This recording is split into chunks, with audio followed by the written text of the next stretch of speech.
Greetings everyone, my name is VJ Nair and I'm going to give a brief introduction of the funnel system developed by funnellabs.io.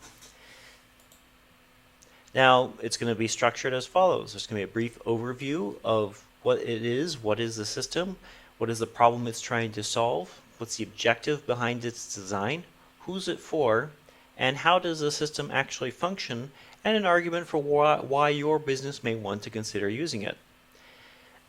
The overview is the problems that Funnel is trying to solve have to deal with real-time data that's being updated very quickly and queried at heavy load. So companies like Lyft and Uber and Careem, these are private transportation companies that, or taxi companies that essentially have lots of drivers around the city being constantly updated every couple of seconds. You can see them on their map, and they're connected to customers who are searching for transportation, who enter arbitrary queries depending on various criteria they're looking for, like I want a 4-seat car, or I want a business class fancy car, or there's micro-mobility companies that have scooters for rent or bikes for rent. But the general problem they all have is there's massive amounts of data updates and massive amounts of queries. That's what the system is essentially directed to solve. It's to scalably tackle this data in a way that fits your business at very low cost. So what are the qualities of the problem we're trying to solve? So one is massive query volumes, especially as your customer base grows. So for example, a service with 10 million users, if each of whom only makes 10 requests per day, leads to an average of almost 1,200 queries per second. Massive data updates as your supply grows. For example, if you have 50,000 taxis in various cities, updating every 10 seconds, this produces a load of 5,000 updates per second. So the businesses who work in these kinds of problems start to see the problem of scale very quickly. And then companies that are dealing with real-time data frequently have very flexible kinds of queries that they want on this kind of data. Do I want to search for business type cars that are 4-seat where the driver is active? And as your product diversifies and becomes more complex, the diversity of the kinds of queries that you want on this real-time data grows as well. And that's not a trivial thing to implement. So in a nutshell, the way the funnel project, its objective is defined, is to directly solve the problem of high query volume, high update volume, and flexible queries as efficiently as possible in order to offer customers the ability to benefit from the solution without having to devote teams of engineers over years to build a custom in-house solution. The rise of these kinds of real-time data problems is seen as an opportunity by Funnel Labs. So who is this for? It's basically for businesses that are working and facing real-time data problems. This includes micro-mobility services, taxi services like Careem, Uber, Lyft, these kinds of services that people are familiar with. Municipal transportation, which can include public transportation or software systems that cities want to construct to aid tourism, for example. But it can also be used for just any kind of real-time data problem, so including industrial or scientific instrument monitoring. These could be temperature monitors or equipment failure monitors. Anything that you basically need to keep track of large amounts of data and query it with arbitrary queries. It can also be used in the arena of tour and event management. Augmented reality mobile games, which take into account location and real-time information about players, and of course civil defense and security. So let's talk about a little of these in more detail. So how does micromobility translate to how the funnel system is built? For the funnel system, you basically need a data type that you're indexing and organizing, and then the ability to query it. So what is the data type in mobility? It's quite simple, actually. It represents the data records that you upload, represent taxis, drivers, e-scooters, bikes, and these devices are constantly going to be updating themselves, maybe once every 10 seconds, once every 15 seconds, depending on your business's use case. The queries are coming from customers who submit them via your business's mobile app. And then the mobile app will submit the query to your connection to Funnel in order to answer its queries for whatever it's looking for. vehicles near me of a business class who seat 4 people, etc. Now let's look at a different industry, tour or event management. This one is slightly different because there's multiple sources of data for what can actually happen. So the people themselves participating in a tour are a source of data. The tour guide is interested where the tour participants are located, and the tour participants are interested in where the tour guide is located. In addition, you can put additional data points on the map, such as a tour point of interest, or an area where people are supposed to gather for lunch, or anything like that. The ability to arbitrarily add new types of records and plot and display them to the users through their mobile app and query for them through the funnel system is actually very useful. So unlike the mobility system where the customers, I'm looking for a ride, can I please do a query? If you have people who are actively interacting with each other at a conference or a tour, they can essentially be the one periodically querying to see what's going on in my area. Where are people going? Where's the food? That kind of stuff. Another area is civil defense and security, which follows along the lines very similar to the tour, that you have security agents themselves that represent data points and their location is important, but also other pieces of information about them becomes important as well, such as what kind of equipment are they carrying, or a piece of data can be a message that they have actually stated, like, hey, I see something, and perhaps other users of the system can see these messages based on proximity. Of course, the users can add data as well, so maybe a type of data could be a suspicious activity. It could be a person who is spotted, and users of the system can basically be creating data to upload into funnel based on it, how you define that data, so that others in the nearby area can see it. Or another piece of data that you might want to define is a region of interest. So in this case, the data format could be a series of coordinates which outline a region, which could be in the shape of a box or a pentagon or any other shape you wish. And then people can see this area is dangerous or something like that. So what exactly is funnel system? How does it apply to these industries? And what do you do with it? Well, to put it like succinctly, funnel is a back-end software system, and you securely communicate it via a series of endpoints. So what kind of endpoints does it have? One endpoint allows you to define a data schema. What kind of record do I want? Do I want a person in a tour? Do I want a taxi? Do I want a suspicious person being spotted? And you specify your data format in JSON, and you describe what it is. Then in terms of how your data can be organized and queried, you index certain fields of data that allows them to be searched. And the indexes allow you to control the search capabilities and how efficiently they run. There's another endpoint. Once you've defined these data schemas, there's an additional endpoint that allows you to update these data points. And then, of course, you can execute arbitrary queries to search for your data. And when I say query, what do I mean? It's like literally like text.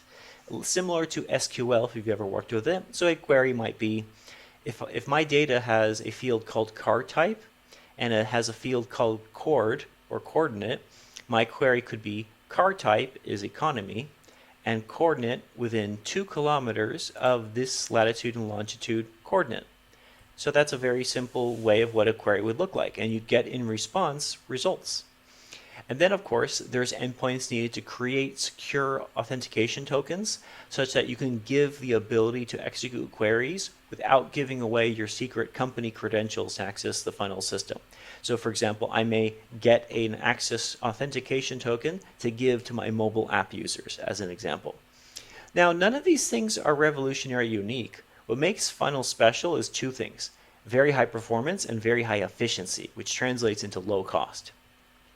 The name funnel kind of it comes from its system architecture. So there's this little visual image of your company pouring as much data as you can into these systems called the mouth, there's actually a software system called the mouth, and it's basically optimized for handling as many incoming connections and data uploads as possible.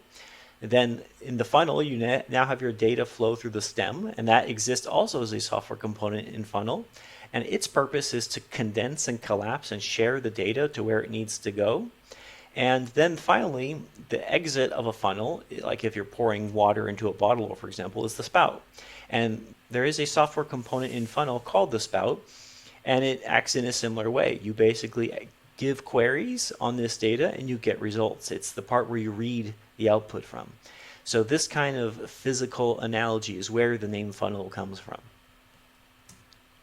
So that's been a lot of talk about what it is, but let's actually, this is not a hypothetical, this is a real actual working system. So let's maybe take a look at a working demo.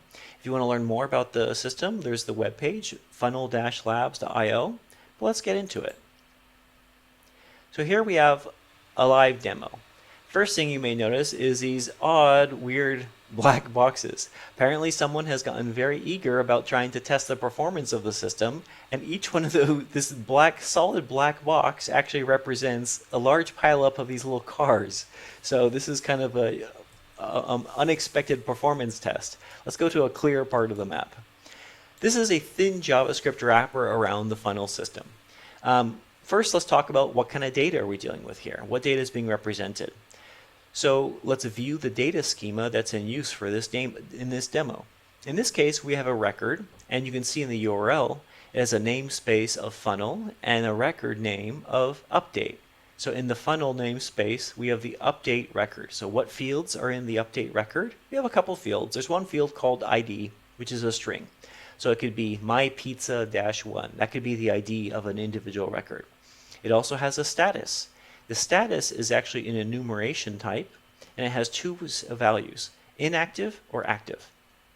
There's also a field called age, which is a simple integer, so 31 or 42, whatever it happens to be. There's also a field called coordinate. A coordinate is actually a record field itself, as you can see from its type record, and the coordinate contains a latitude, which is a double, and a longitude, which is a double. And that's basically what the record is. It's a very simple use case of representing the data. In fact, you can see the data. Let's interact with the system a bit. Let's create some data. So you'll notice these latitude and longitude points here, which moves as I move the map. This is used for the purpose of generating data and as a reference if you want to type in queries. So in this case, I'm going to create some records. I'm going to give it a prefix of bikes. So I'm going to generate some bikes. I want to generate, let's say, 20 bikes. And I want them centered at this location in the map.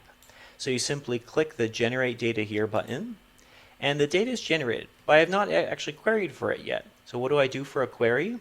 There's some query templates you can actually enter to quickly enter something. So I would like to know everything within 20 kilometers of my current location. So let's do this. You'll see my query be updated. And let's run it and see when we get back. In this case, I could actually see some data. I expect some data fields called bikes, and I see some other records. So it seems like I've also intercepted some other data. So let's mouse over and look at one. Here we have one record called demo-13. So this is from another user who's created this data. And then if I look at one of these, I have bikes-6. So this is one of the data records that I've recently created myself. And you can see the data inside of it. It has an active status, age of 29, and this is its latitude and longitude coordinate. Now you may have noticed that some of these cars are solid dark and some of them are kind of grayish, half transparent. The reason for that is the gray ones are actually in an inactive status. And in this demo, the status has a visual representation where if you're inactive, you're half transparent, and if you're active, you're opaque. So this allows us to quickly kind of get an eye of what this data looks like. So now that we actually have this, let's see what we can do to make these queries more interesting. So here I have, is your coordinate within 20 kilometers of this location? Well, maybe this is a little too much data. Let's narrow things down a little bit. I want within 500 meters of this location. What do we get back? So we get much less data, which makes sense. Well, what if I only want just the active ones? I don't want to query the inactive ones, as an example. In this case, you just add to your query. I could say and status is equal to active. Suddenly, those other cars are gone, which is kind of interesting. You can also combine queries using logical statements like and or. So in this case, I want, like I've already done here, I want everything within 500 meters of this location and status is equal to active. I could say Or I could say I want any car where age is greater than 60. In this case, there's nothing here. There's no one above age 60 in this local vicinity, but if I zoom out a bit, suddenly there's a lot more cars. And all these records have, in this case, age 68, age 62, and there's a whole bunch of them over here. And basically what has happened is either group of condition is evaluated. The higher precedence goes to the AND operation. So I have this group of cars, which are within 500 meters of this location at any age, just as long as they're active. And then I look for any car which is where the age is greater than 60. This includes both active and inactive cars. And that's basically how the system works. It's general queries, high performance, for any kind of data, arbitrary data you want. So let's go back to go into this a little bit more detail. So let's talk a little bit about the data format. The data format that you specify is according to an open source format called Avro, Apache Avro. And the Avro format is based on JSON, and what you basically do is you define your records using data types. You typically say what is the type of a field, and then what is its default value, these kinds of things, following the standard of Apache Avro. And there's basically two kind of types. Primitive types, like integer, float, string, long, that kind of stuff, as well as complex types, like record, array, and map, like an array of strings, an array of longs.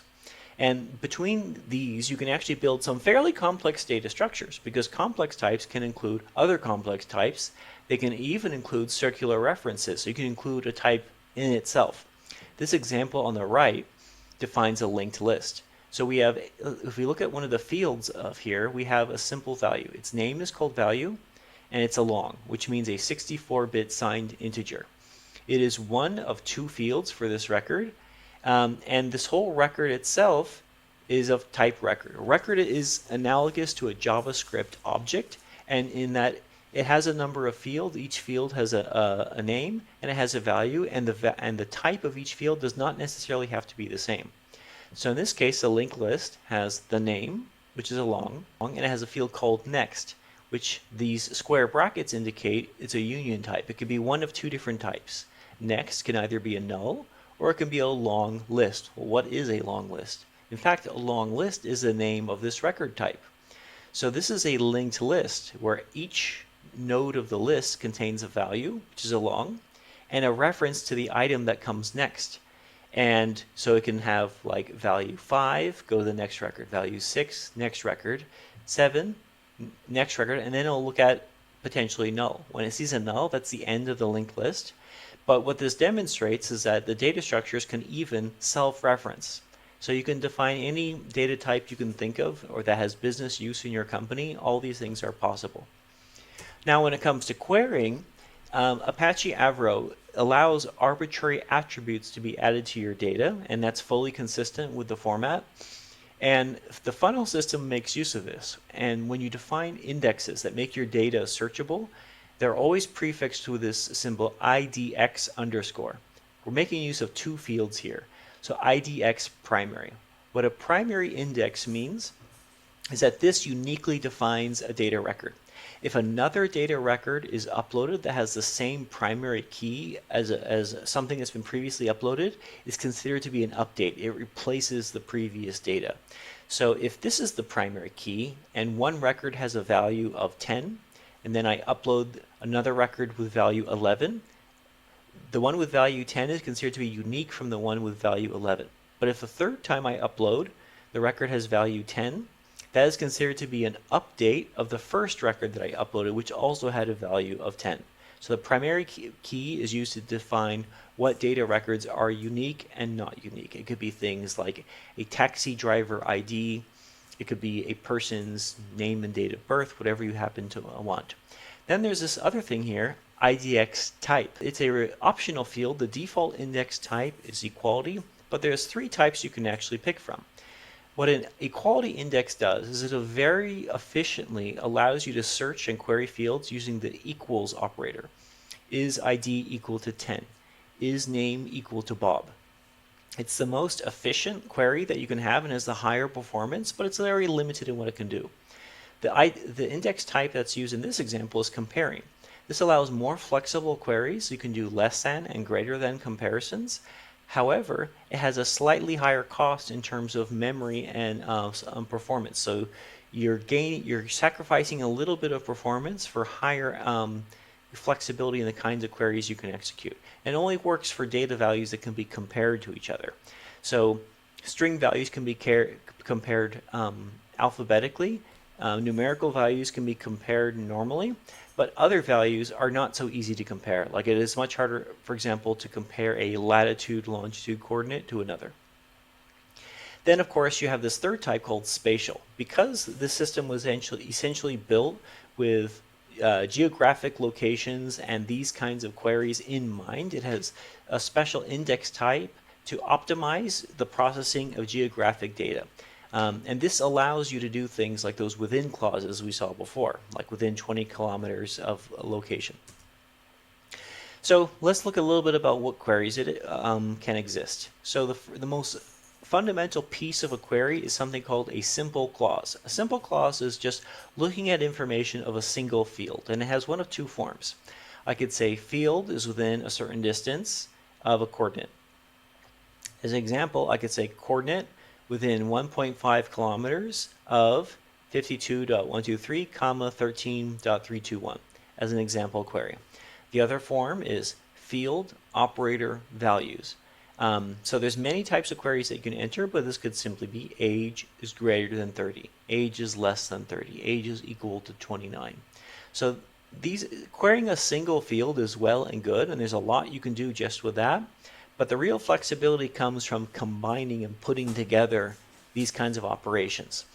In addition to things like a single clause, you can combine them with and or, and you can also reorder and group queries together using parentheses.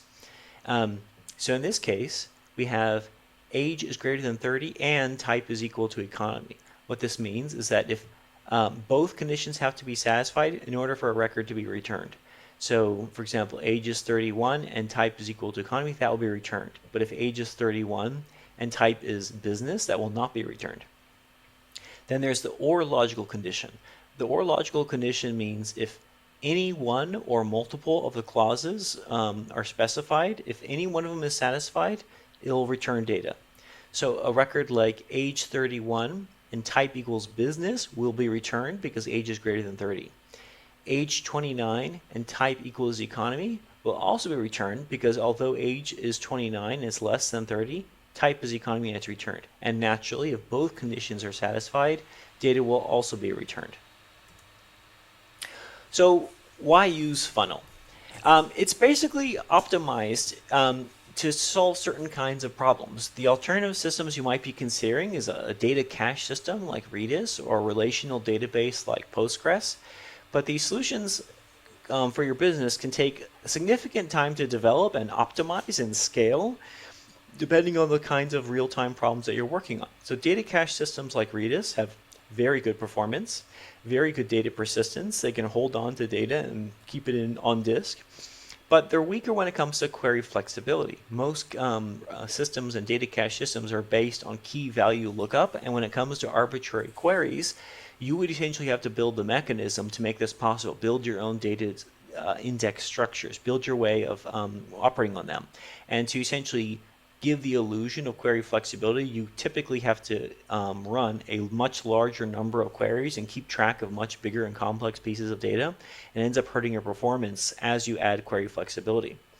With relational databases, they're great at data persistence, and they're great at query flexibility. SQL is a powerful and expressive language.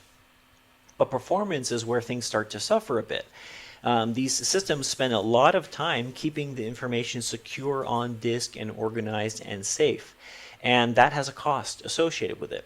So as the number of records you have and as the load goes up and up and up, the system starts struggling with performance. And then your developers have to spend a lot more time splitting up your databases, sharding your data, finding other ways to make this actually work.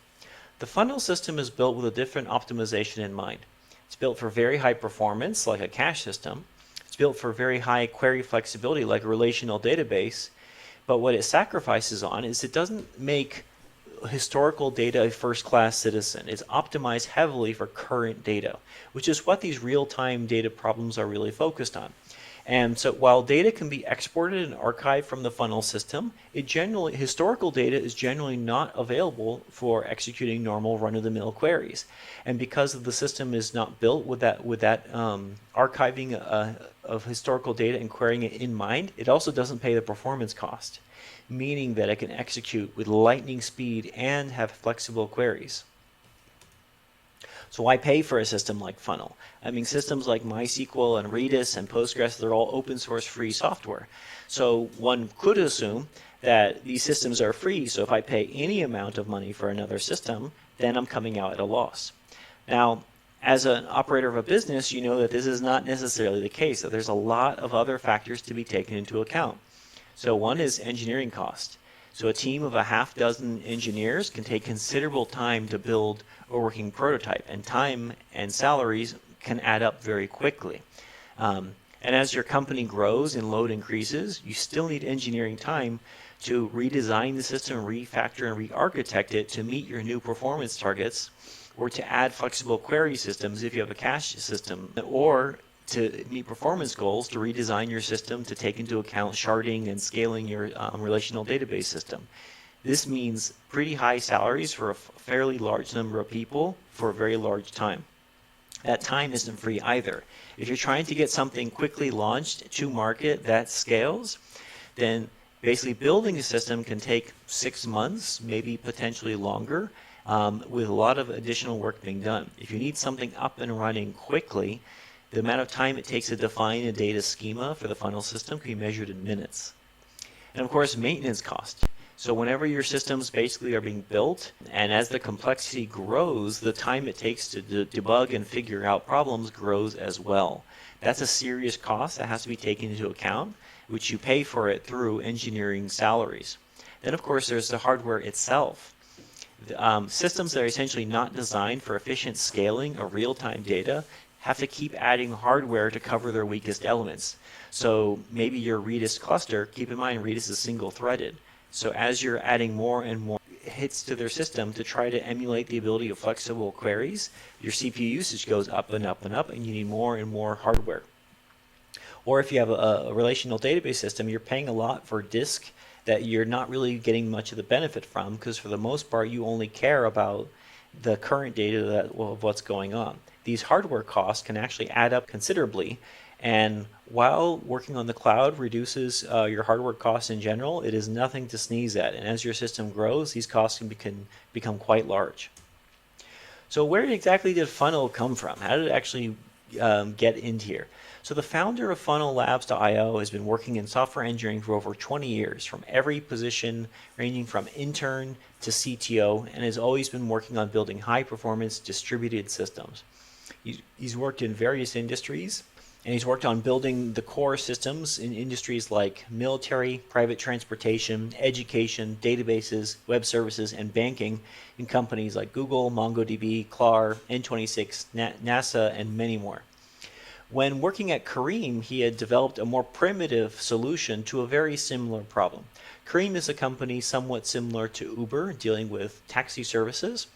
And the more primitive solution that the founder had created had cut infrastructure costs by 98%, multiplied performance by 10x, and had eliminated weekly outages that had been plaguing the company for quite some time.